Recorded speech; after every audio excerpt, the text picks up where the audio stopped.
बैठो।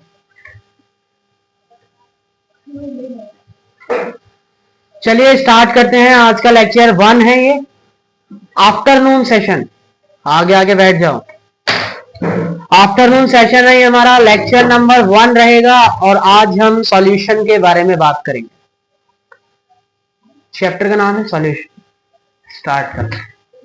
12th class का chapter है ये, हमें कोई 12th से मतलब नहीं है बेसिकली, क्योंकि हम यहाँ पे नीट जेई का लेवल का पढ़ रहे हैं, तो हमें तो कंप्लीट सिलेबस ही रेडी रखना है। चलिए, चैप्टर का नाम सॉल्यूशन रहने वाला है। तो इस चैप्टर में हम सबसे पहले क्या पढ़ेंगे, कंसंट्रेशन टर्म्स जो आने वाली है, मोलैरिटी, मोलैलिटी, फॉर्मेलिटी, ये सारी जितनी भी टर्म्स हैं ये हम अपने पहले चैप्टर में डिस्कस करेंगे। मतलब अपना जो चैप्टर रहने वाला है some basic concept of chemistry, उसमें हम ये चैप्टर, मतलब ये जो कंसंट्रेशन टर्म है वो पढ़ेंगे। मतलब मोलैरिटी, मोलैलिटी, फॉर्मेलिटी, ये सब जो भी कंसेप्ट है वो हम अपने मॉर्निंग के सेशन में, जो हमारा चैप्टर नंबर 1 आने वाला है, some basic concept of chemistry, उसमें हम डिस्कस करेंगे। तो हम यहाँ पे कोई भी कंसंट्रेशन टर्म नहीं पढ़ेंगे। तो हमारा चैप्टर कहाँ से चालू होगा? हमारा चैप्टर चालू होगा वेपर प्रेशर से। वेपर प्रेशर से स्टार्ट करते हैं अपना आज का concept, vapour pressure. Vapour pressure, सबसे पहले ये वेपर प्रेशर है क्या, इसको समझने का प्रयास करते हैं। ये हमारे पास एक कंटेनर है, इस कंटेनर में हमने कोई लिक्विड भर दिया। मान लीजिए हमने यहाँ पे वाटर भर दिया। अब इसे हमने बॉईल करा, टेम्परेचर दिया। टेम्परेचर दिया तो जो लिक्विड के पार्टिकल्स हैं वो गैस स्टेट में आ गए और वो हमें ऊपर दिखाई देने, तो इन्हीं को ही हम क्या बोलते हैं? Vapour pressure. वेपर बोलते हैं ना, प्रेशर नहीं हुआ ये क्या हुआ? वेपर हुआ। क्या हुआ ये? अब मैंने इनके ऊपर पिस्टन रख दिया, तो ये वाली जो वेपर है ये आकाश में जाने का ट्राई करेगी, ये आपके एनवायरमेंट में जाने का ट्राई करेगी, जिसकी वजह से ये एक प्रेशर एक्सर्ट करेगा। ये वेपर इस पिस्टन पर, जो भी मैंने भारी वस्तु रखी है, उस पर क्या करेगा? एक प्रेशर एक्सर्ट करेगा, प्रेशर बनाएगा, जिसकी वजह से पिस्टन थोड़ा सा ऊपर हो जाएगा। तो मतलब वही है हमारा वेपर प्रेशर। मतलब वेपर के द्वारा जो प्रेशर एक्सर्ट किया जा रहा है उसको हम क्या बोलते हैं? Vapour pressure. जैसे हमने कुकर लिया, अब जैसे कुकर में सीटी बार बार ऊपर होती रहती है, क्यों होती है? क्योंकि वेपर एक प्रेशर लगाती है, जिसकी वजह से बार बार वो अप एंड डाउन होती रहती है। तो यही हमारा क्या है? Vapour pressure. आइए कुछ डेफिनेशन देखते हैं। वेपर प्रेशर की डेफिनेशन क्या है? Molecules of liquid present in the bulb. जैसे मैंने क्या लिया था? लिक्विड लिया था। तो लिक्विड में क्या है? जो मॉलिक्यूल्स हैं वो बहुत मात्रा में प्रेजेंट है। किसके? वाटर के। मैं किसकी बात कर रहा हूं? वाटर के, लिक्विड में। तो मॉलिक्यूल्स ऑफ लिक्विड, ये क्या है? ये लिक्विड के जो अणु हैं वो बहुत ज्यादा मात्रा में है। मैंने सिर्फ सॉल्वेंट लिया है, मैंने सिर्फ क्या लिया है? देखो ये कंसेप्ट, ये टर्म्स अपने को याद होना चाहिए, और हम कोई छोटा मोटा लेवल नहीं पढ़ रहे हैं। अपने का जो भी टारगेट रहेगा, हम रोज एक लेक्चर पढ़ेंगे, उसका डीटीपी मिलेगा और उसके कुछ होमवर्क क्वेश्चन होंगे, वो सब करके लेके आने हैं और उसे हम डिस्कस करेंगे या फिर राइट करेंगे अगर सही किया होगा तो। एक होता है सॉल्वेंट, एक होता है सॉल्यूट, एंड जब ये आपस में मिल जाते हैं तब हमारा बन जाता है सॉल्यूशन। सॉल्वेंट का मतलब क्या है? कि आपका जो भी कंटेनर है उसमें उसकी सबसे ज्यादा मात्रा है। जैसे मैं पानी की बात कर रहा हूं, पानी कोई लाया है, तो हम किसकी बात कर रहे हैं? पानी की। तो हम बात कर रहे हैं पानी की। तो पानी बल्क में है, दैट मीन्स वो क्या हो गया? सॉल्वेंट। पानी में क्या कोई दूसरी चीज मिलाई है? That means this is our solvent. ये हमारा क्या है? सॉल्वेंट है। लेकिन अब मैं बात करता हूं, सॉल्यूट की मात्रा कम होती है जनरली। सॉल्यूट की मात्रा जनरली क्या होती है? मैंने चीनी और पानी का मिक्सचर तैयार किया, तो चीनी कम मात्रा में डालते हैं और पानी को ज्यादा मात्रा में डालते हैं। दैट मीन्स पानी हमारा क्या हो गया? सॉल्यूट हो गया, और चीनी हमारी क्या हो गई? सॉल्यूट हो गई। ये सॉल्वेंट हो गया और ये हमारा सॉल्यूट हो गया, और जब दोनों मिले तो उन्होंने क्या बनाया, सॉल्यूशन बनाया। अब जो सॉल्यूशन बनेगा, अब जो सॉल्यूशन बनेगा उसमें लिक्विड की कंसंट्रेशन, किसकी कंसंट्रेशन, बोले तो वाटर की कंसंट्रेशन पहले की तुलना में क्या हो जाएगी, कम हो जाएगी। तो क्या उसमें क्या भी मिला दिया है, तो अब उसमें लिक्विड की कंसंट्रेशन कम हो जाएगी। अब साथ में क्या भी आ जाएगा, पानी भी आ जाएगा। तो अब इसमें जो वेपर बनेगा वो बनेगा तो किसका, वाटर का ही। चीनी का कोई वेपर नहीं बनता, वो सॉलिड स्टेट में होता है। चीनी वेपर में नहीं जाएगी, वो घुल जाएगी। कहां जाएगी वो, आपके जो H2O के जो अणु है उसके भी जो रिक्त स्थान है वहां पे जाके चली जाएगा, क्या, चीनी के पार्टिकल। लेकिन क्या पढ़ा रहा था मैं, हाँ चीनी, तो चीनी इसमें घुलेगी नहीं, घुले, चीनी घुल जाएगी, वो स्पेस में जाके चली जाएगी। चीनी वेपर में नहीं है, सिर्फ क्या आएगा, वाटर का मॉलिक्यूल ही आएगा। लेकिन अब क्या होगा, चीनी के पार्टिकल्स कुछ वाटर के मॉलिक्यूल में चले जाएंगे।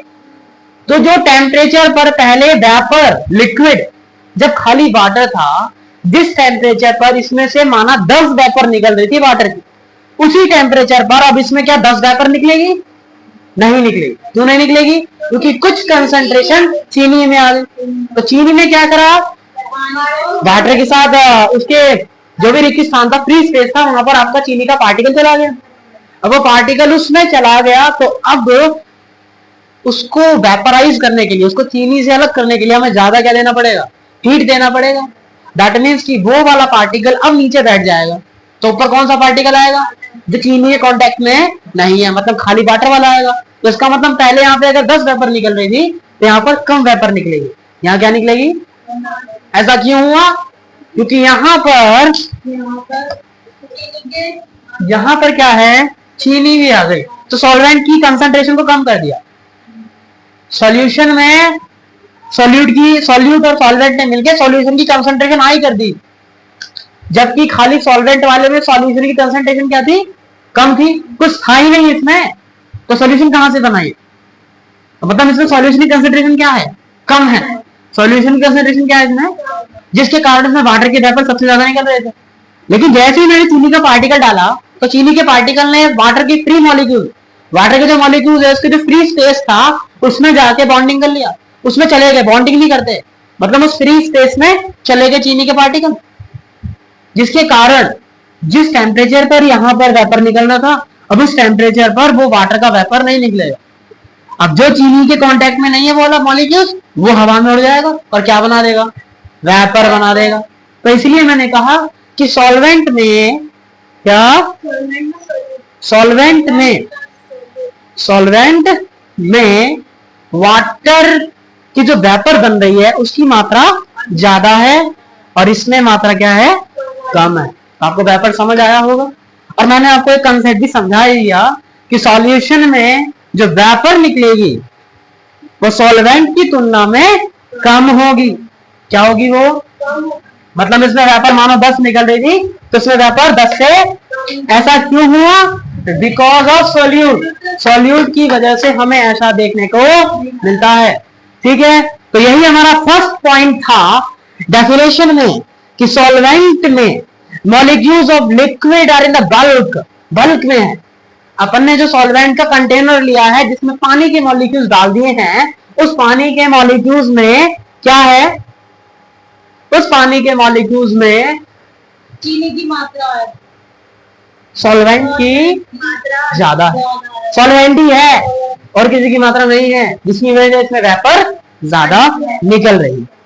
आज हम सेकंड पॉइंट डिस्कस कर रहे थे, तो सेकंड पॉइंट कहता है दे आर स्टेबल। क्या है ये, क्योंकि सिर्फ वाटर के मॉलिक्यूल्स हैं तो ये स्टेबल फॉर्म में भी होंगे। They are of less energy, इनकी जो एनर्जी होगी वो क्या होगी, कम होगी। इनकी एनर्जी क्या होगी, कम होगी।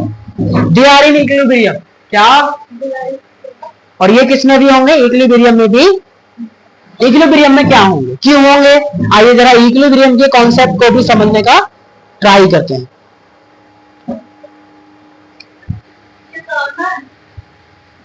देखिए इसी को यहां बना के दिखाते हैं। ये वाली जो लेयर है, सबसे ऊपर वाली लेयर है, उसको क्या बोलेंगे? तो वाटर के मॉलिक्यूल इस सरफेस पे भी होंगे और कुछ मॉलिक्यूल्स सरफेस से ऊपर होंगे। क्या होंगे? मतलब इन सब पार्टिकल से ये दूर दूर भी होंगे। एक और देखिए, ये सबसे अलग है, मतलब इसमें जो फोर्स लग रहा है, क्या लग रहा है? इसमें जो एफ नेट है वो 0 है। इस वाली सरफेस पे एफ नेट क्या है? क्यों एफ नेट 0 है? मैं इस वाले पार्टिकल को पकड़ा, इस पे कौन फोर्स लगाएगा? एक ये वाला पार्टिकल फोर्स लगाया, इसने इस पे फोर्स लगाया तो ये इस पे भी फोर्स लगाएगा, मतलब दोनों का फोर्स क्या हो गया? कैंसल हो गया। अब ये वाला पार्टिकल इस पे फोर्स लगाएगा तो ये वाला पार्टिकल इस पे भी फोर्स लगाएगा, तो दोनों का फोर्स क्या हो गया? कैंसल आउट हो गया। सेम इसी तरीके से नीचे वाले पार्टिकल पे भी ये फोर्स लगाएगा और ये वाला इस पे भी फोर्स लगाएगा। ऐसे क्योंकि फ्री स्पेस है तो उसके ऊपर भी पार्टिकल्स होंगे, तो ये अपने ऊपर वाले पार्टिकल पे फोर्स लगाएगा और वो इस पे फोर्स लगाएगा, जिसके कारण, तो इसका मतलब इनडायरेक्टली इस वाले मॉलिक्यूल्स पे जितने भी फोर्स लगेंगे वो उन सभी फोर्स को कैंसल आउट कर देगा, जिसकी वजह से इस मॉलिक्यूल्स पे जो एफ नेट लगेगा, क्या जो नेट फोर्स लगेगा वो क्या हो जाएगा? 0 हो जाएगा। क्या हो जाएगा? वो फोर्स नेट हो जाएगा हमारा 0। इसका मतलब ये कौन सी स्टेट में रहेगा? स्टेबल स्टेट में रहेगा। कौन सी स्टेट में रहेगा? लेकिन मैं बात करता हूं सरफेस की, किसकी बात करता हूं? तो सरफेस में सिर्फ ये यहां लगाएगा और ये ऊपर वाले पार्टिकल से नहीं लगाएगा, जिसके कारण इस सरफेस पे जो मॉलिक्यूल्स हैं उनका नेट फोर्स कैंसल आउट नहीं होगा। इस कारण जो सरफेस पे पार्टिकल्स होते हैं वो अनस्टेबल होते हैं। क्या होते हैं वो? जिसके कारण वो इस सरफेस को छोड़ने का ट्राई करेंगे। अरे जब ये अनस्टेबल है तो सरफेस को छोड़ेगा ही, तो इसके कारण ये पार्टिकल ऊपर चला जाएगा और तुम्हारी क्या बन जाएगी? वेपर बन जाएगी। क्या बन जाएगी? तो समझ आया वेपर बनती क्यों है?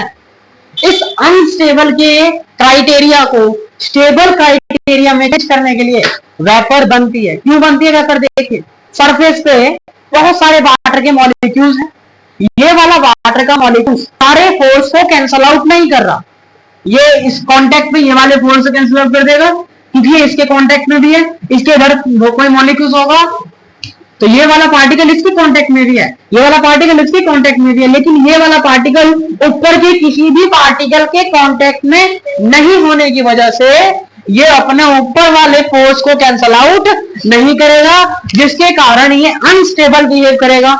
और चूंकि अनस्टेबल बिहेव करेगा तो ये पार्टिकल कहां मूव हो जाएगा? अपर डायरेक्शन में मूव कर जाएगा, क्योंकि फोर्स कहां लग रहा है? ऊपर ही तो लग रहा है। तो ये पार्टिकल कहां चला जाएगा? ऊपर चला जाएगा। तो ये पार्टिकल क्या बन जाएगा? वेपर बन जाएगा। पार्टिकल क्या हो जाएगा? वेपराइज हो जाएगा। पार्टिकल हमारा क्या हो जाएगा? वेपराइज हो जाएगा। तो समझ आया वेपर कैसे बनती है? कोई आपसे बोले सरफेस पे मॉलिक्यूल्स रखे हैं और यहां पर वेपर्स रखी हैं, कौन स्टेबल है? तो आप क्या आंसर बताएंगे? ये जो वेपर्स है वो स्टेबल है और ये जो सरफेस पे जो मॉलिक्यूल्स हैं वाटर के, लिक्विड के, सॉल्वेंट के, वो क्या है? अनस्टेबल है, क्योंकि ये नेट फोर्स कैंसल आउट नहीं कर पा रहे हैं। समझ आया?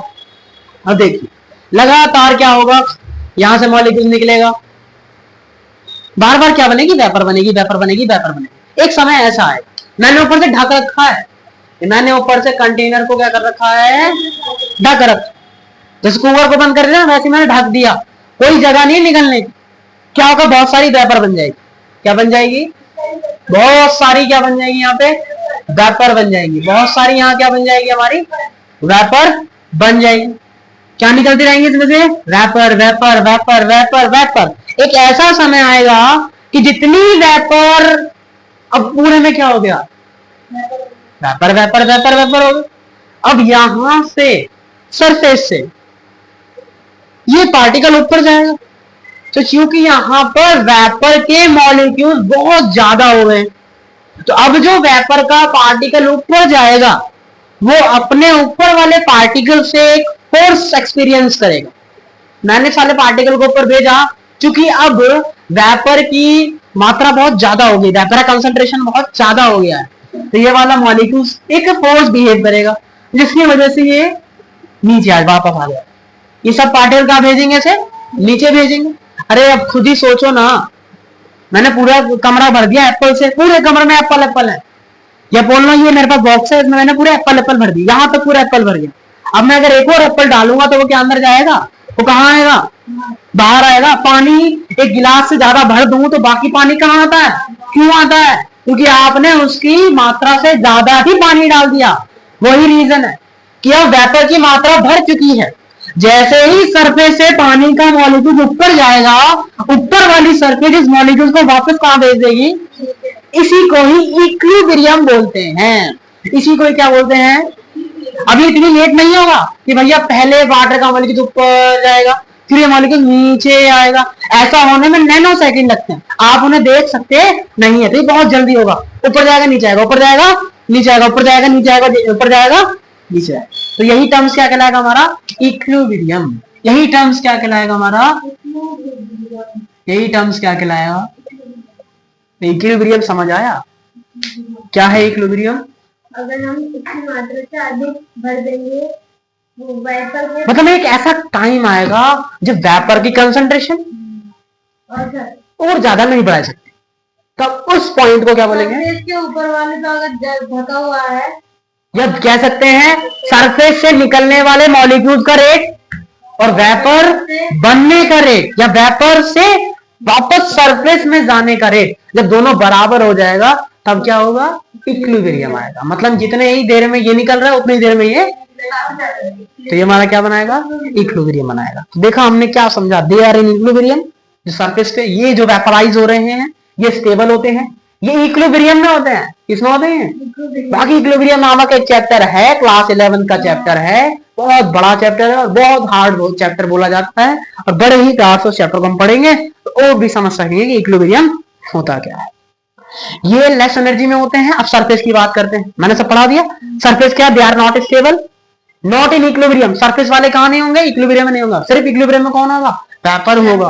क्या होंगे, और इनकी जो एनर्जी होगी वो क्या होगी, ज्यादा होगी। देखो एक फंडा मैंने बता रखा है, अगर कोई चीज अनस्टेबल है तो उसकी एनर्जी क्या होगी, ज्यादा होगी, और कोई चीज स्टेबल है तो उसकी एनर्जी क्या होगी। ये आपने आईओसी में भी पढ़ा होगा, इनऑर्गेनिक केमिस्ट्री। बोले तो हिंदी में क्या बोलते हैं, इनऑर्गेनिक केमिस्ट्री बोलते होंगे कुछ, तो वो केमिस्ट्री में हमने पढ़ा है। चलिए, तो आपने क्या वेपर्स को समझा, बड़े ही प्यार से हमने वेपर, सिर्फ इतना समय लगा दिया वेपर को समझने में। देखो पहला क्लास है, और क्योंकि वेपर वाली ही चीज हमें ज्यादा देखने को मिलेगा, तो वेपर्स को समझना हमारे लिए जरूरी है। अब देखिए मैंने क्या बोला, इक्विलिब्रियम का टर्म्स कब आएगा, जब लिक्विड से जितनी ही देर में पार्टिकल किस में बदल रहे हैं, वेपर में, उतनी ही देर में वेपर से पार्टिकल किस में बदलने चाहिए, तब जाके क्या बनेगा, क्या बनेगा हमारा, आगे समझ इक्विलिब्रियम कब होता है, इतनी देर में लिक्विड बन रहा है वेपर, इतनी देर में वेपर बन रहा है लिक्विड, मतलब रेट दोनों का बराबर आ गया। और इस एट इक्विलिब्रियम पे ऐसे वेपर्स को क्या बोलते हैं, सैचुरेटेड वेपर्स। मतलब अब इसका पेट भर गया है, अब ये और ज्यादा वेपर सहन नहीं कर सकता। समझ लीजिए। अब हम डेफिनेशन बोल रहे हैं, आप डेफिनेशन सुन लीजिए, क्योंकि नोट्स तो हम आपको प्रोवाइड कर देंगे, तो वहां से लिख लेना, इतना समय नहीं है कि यहाँ पर हम लिखें।